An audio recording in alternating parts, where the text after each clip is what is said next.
கொடைக்கானலில் தொடங்கியுள்ள மலர் கண்காட்சியில் முதன்முறையாக லேசர் ஷோ நடத்தப்பட்டது. இது தொடர்பாக கூடுதல் விவரங்களுடன் இணைகிறார் நமது செய்தியாளர் கார்த்திக். கார்த்திக், லேசர் ஷோவில் மக்களோட பங்களிப்பு எப்படி இருந்தது? மக்கள் இதை ரசித்தார்களா? முழு விவரங்களையும் பதிவு செய்யுங்க. நிச்சயமாக. அதாவது கொடைக்கானலில் இந்த கோடை விழாவானது 61வது மலர் கண்காட்சியுடன் இன்று காலை துவங்கியது. கிட்டத்தட்ட இன்று ஆரம்பித்திருக்கக்கூடிய இந்த கோடை விழாவானது இன்னும் 10 நாட்கள் நடைபெறும் என்று தோட்டக்கலைத்துறை மற்றும் சுற்றுலாத்துறை சார்பாக தெரிவிக்கப்பட்டிருக்கிறது.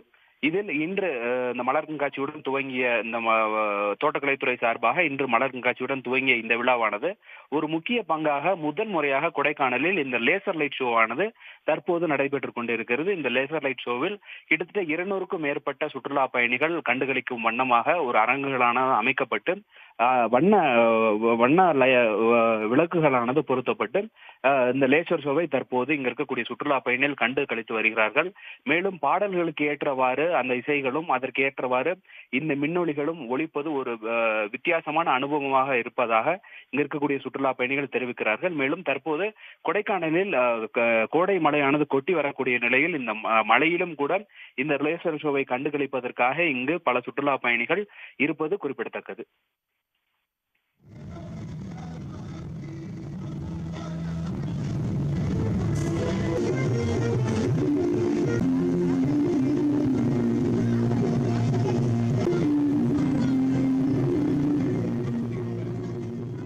கள விவரங்களுக்கு நன்றி கார்த்திக்.